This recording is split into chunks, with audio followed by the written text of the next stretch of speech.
ఈ గెలాక్సీ తత్వమే 12 గంటలు వెలుతురు, 12 గంటలు చీకటి ఉంది. మరి ఇప్పుడు మనం ఈ భూమి మీద జన్మ తీసుకున్నప్పుడు, ఈ పంచభూతాత్మక భూమి మీద మనం జన్మ తీసుకున్నప్పుడు ఈ గుణానికి సంబంధించిన ధర్మాలే మన లోపల ఉంటాయి. ఎందుకంటే అవే పంచభూతాలు మన లోపల ఉన్నవి.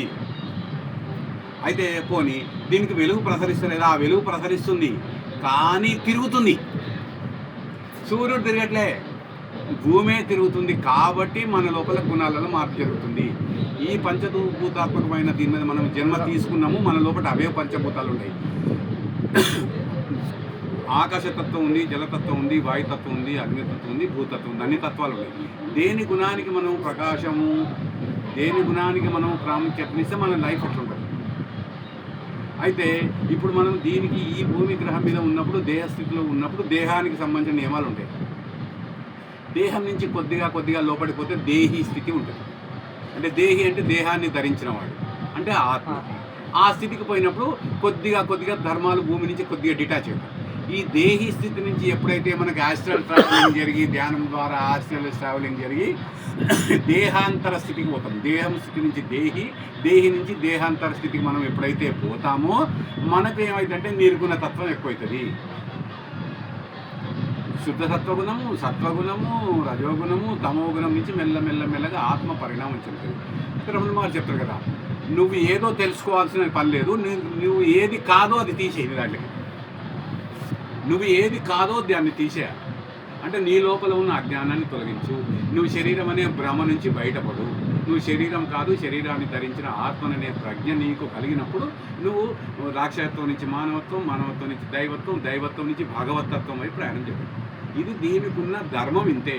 మనం కావాలని ఎన్నుకొని మన దైవతత్వాన్ని పొందినాక కూడా కొన్ని అనుభవాలు పొందడానికి, బ్యాలెన్స్ పొందడానికి మనం జన్మ తీసుకున్నాం. జన్మ తీసుకున్న తర్వాత మన గత జన్మల యొక్క సంస్కారాలను బట్టి మన యొక్క లెవెల్స్ ఉన్నాయి. ఆ లెవెల్స్ని బట్టి మనకి ఇక్కడ టచ్ అయింది. భక్తిసారి చెప్తారు కదా, అరే మీరు అందరూ ధ్యానం చేస్తేందుకు రాలేదురా భయ్, ధ్యానం చెప్తానికి వచ్చారు అని చెప్తాడు ఆయన. లేకపోతే మీకు ధ్యానం అనే పదం ఇంతమంది మీకే ఎందుకు కనెక్ట్ అయింది? ధ్యానం అనే పదం మనకే ఎందుకు కనెక్ట్ అయిందంటే గోళ్ళంత మంది ఉన్నారు. మనం వ్యాపారం పనులు చేసుకుంటున్నా కూడా మనది ఇటువైపు లాగుతుంది. కారణమేమి? మన పర్పస్ మనకు కొద్దిగా తలుగుతుంది, కానీ మాయ గమ్ముతూ ఉంటుంది. శ్రీకృష్ణుడు చెప్తే భగవద్గీత, నేనే రెండు మాయను సృష్టించాను అని చెప్తారు కదా.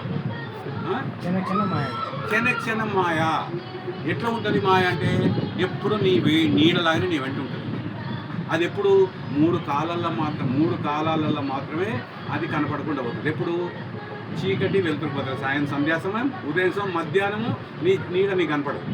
కరెక్ట్గా 12 గంటలకు సూర్య మిట్ట మధ్యాహ్నం నీడు ఉన్నప్పుడు నీవు నీ నీడ ఐక్యమైపోతుంది. అందుకనికని వెనుకటికి త్రికాల సంధ్యలు అని చెప్పి వాటి కదా. కానీ ఇంకా అడ్వాన్స్ టెక్నాలజీ వచ్చింది. ఎప్పుడు మాయ గమ్ముతూనే ఉంది. 3 కాలాలు కదా ఎప్పుడు మాయ గమ్ముతుంది. కాబట్టి నువ్వు ఎప్పుడు వేరుకు ఉండొచ్చు అని చెప్పి ఇప్పుడు అధునాతన శాస్త్రం, ఆధ్యాత్మిక అధునాతన న్యూ ఏజ్ విజయం ఏం చెప్తుందంటే నువ్వు ఎప్పుడు కూడా బయటపడచ్చు. నువ్వు నిర్ణయం తీసుకున్న తక్షణమే ఇట్లా నువ్వు నిర్ణయం తీసుకున్నావా, నువ్వు తెలుసుకున్నావా, నేను శరీరం కాదు ఆత్మని తెలుసుకున్నావా, దానివల్ల ప్రయాణం జరుగుతుంది. మనకి ప్రయాణం జరుగుతూనే ఉంటుంది. కానీ ఇక్కడ అంగీకరించడం అనేది మెయిన్ కాన్సెప్ట్. ప్రతిదాన్ని అంగీకరిస్తూ వెళ్ళిపోవాలి. ఓహో వాడు వాళ్ళ స్థితిలో ఉండు, ఎవరిని తప్పు పట్టాడు, no complaint, no judgement, no comment, no comparison, no interview. అంటే నువ్వు నీ స్థితిలో ఉన్నావు బా, నువ్వు తక్కువని కాదు, నేను ఎక్కువని కాదు, నీవు నీ స్థితిలో ఉన్నావు. నేను వదిలిపెట్టి నా ప్రయాణం నేర్చుకోవాలి. నువ్వు వచ్చే టైంలో నువ్వు వస్తావు, అంతేనా కదా ప్రయాణం. అంటే స్టడీలో మనం ఎట్లయితే ముందుకెళ్తున్నాం, ఇది కూడా అంతే సింపుల్ కాన్సెప్ట్. ప్రిపేర్ చేపిస్తాం లెటర్. ఎదగనీయకుండా చేస్తున్నట్టు మనం వాళ్ళతో పాటు వాళ్ళని ఎదగనీయము.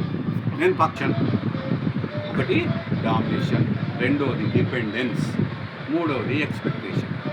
ఈ 3 ఉన్నాయా వాళ్ళు ఎదగడు, మనము ఎదగము, వాడు మన ఎదుగుదల మనకుండా. మనం వాళ్ళ మీద డిపెండ్ అయినామా, ఎదగము. డామినేషన్ చేసామా, ఎదగము. ఎక్స్పెక్ట్ చేసామా, అయింతది. వాళ్ళు కూడా అంతే సేమ్. వాళ్ళు మన నుంచి ఎక్స్పెక్ట్ చేశారా, వాళ్ళు ఎదగరు. మన అన్నర్లు ఏం చేయరాలి. ఎందుకంటే ధారణ, ధ్యాన, సమాధి. ధ్యానం అంటే శాసమి ధ్యాస, ధ్యానం అంటే ఆలోచన రహిత స్థితి, సమాధి అంటే పూర్తిగా సమాధానాలు పొందిన స్థితి. నీ లోపలికి వెళ్ళే పొందుతావు సమాధానం. బయట లేవు సమాధానం, నీ లోపల. బయట ఉన్నాయి వాళ్ళే సమాధానం, మన సమాధానం. తమో గుణం అంటే కానా పీనా సోనా, తిన్నామా పడుకున్నామా తెల్లారి. రజోగుణము, నేను గొప్ప వ్యక్తిని, అన్నీ సాధించాలి, నా నుంచి మాత్రమే అవుతుంది, నా నుంచి మాత్రమే అవుతుంది. నేను కూడా భాగమని అనుకోడు, నా నుంచి మాత్రమే. సత్వగుణము ఏంటంటే అందరూ అది ఎక్స్ట్రీమ్ సెషన్, అంటే ఎక్స్ట్రీమ్ మంచితనం, అంటే దుర్గుణం లేదు కానీ ఎక్స్ట్రీమ్ మంచితనం. నేనే పోయి చేస్తున్నా అని అన్నీ వేరే వాళ్ళ యొక్క కర్తవ్యాన్ని కూడా నువ్వే చేస్తావు. అంటే వాడిని నేర్చుకోవడానికి నువ్వు అవకాశం అంటే నువ్వే పోయి ఒక గిన్నెలో పెట్టాడు నువ్వు వాడిని అట్లా వాడిని తోనియాలి, నువ్వు తోనియవు, నువ్వే తవ్వుతావు. అంటే వాడిని నేర్చుకోవడానికి సేవ. అంటే ఇక్కడ నీకు కొంచెం అంత ఏముంటుందంటే ఇంకా నేను అనేది ఇంకా ఉంది. తర్వాత శుద్ధ సత్వ గుణం పోతుంది, ఇంకా పూర్తిగా నిర్గుణం అంటే అసలు గుణమే లేనిస్తుంది. అదంటే సాక్షిభూతంగా గమనించేస్తాం, ఆలోచన రైత స్థితిని పూర్తిగా ఆచరించేస్తాం. సాక్షితత్వం, పూర్తిగా సాక్షితత్వం జరుగుతుందని జరుగుతున్నట్టు యాక్సెప్ట్ చేస్తాం. ఇక్కడ మంచి లేదు, చెడు లేదు. నిర్గుణ తత్వం అంటే శుభాశుభ పరిత్యాగి. యోన కృష్యతి నా ద్వేష్యతి నా శోచతి నా కాంక్షతి శుభాశుభ పరిత్యాగి భక్తి మాన్యస్య ప్రియో నరహ. అంటే శుభాన్ని అశుభాన్ని వదిలిపెట్టిన వాడు నాకు ఇష్టం అని శ్రీకృష్ణ పరమాత్మ చెప్తాడు. 12వ అధ్యాయంలో చెప్తాడు. 13వ శ్లోకం నుంచి 20 శ్లోకం కనుక మనం చదివితే మొత్తం సబ్జెక్ట్ అర్థమైంది. 12వ అధ్యాయం 13వ శ్లోకం నుంచి 20 శ్లోకం వరకు ప్రతి శ్లోకము బాగా చదవాలి, దాన్ని పూర్తిగా అర్థం చేసుకోవాలి. తర్వాత నీకు లోపల అవగాహన చేసుకోవాలి. తర్వాత ఎంతవరకు వీలైతే అంతవరకు ఒక సింపుల్ కాన్సెప్ట్ మీకు చెప్తా ఫైనల్. ప్రతి మనిషికి కొన్ని ఇష్టాలు ఉన్నాయా లేవు? నీ మనసుకి ఇష్టాలు ఉన్నాయి, నీ శరీరానికి ఇష్టాలు ఉన్నాయి, ఆత్మకు కూడా కొన్ని ఇష్టాలు ఉంటాయి ఉంటావా? మరి ఆత్మకి ఇష్టమైన పనులు మనం చేయాలా ఉంటాం. ఇక్కడ ఆత్మ ఎవరు? భగవంతుడే ఆత్మ. మరి భగవంతుడికి ఇష్టమైన పనులే 13వ శ్లోకం నుంచి వేస్తాం. ఆయన నీట్గా రాసిండు, మే ప్రియ వీళ్ళు నాకు ఇష్టం అని చెప్పి రాసిండు ఆయన భక్తి యోగం. 13వ శ్లోకం నుంచి 20 శ్లోకం వరకు రాసి ఉంటుంది. వీళ్ళంటే నాకు ఇష్టం, వీళ్ళంటే నాకు ఇష్టం, వీళ్ళంటే నాకు ఇష్టం అని నీట్గా రాసిందంట. మనం చదవాలి, చదివి దాని వైపు మనం ఆకర్షిస్తాం. ఇవాళ మన బిడ్డ పెళ్ళైంది, అల్లుడి ఇంటికి వచ్చింది.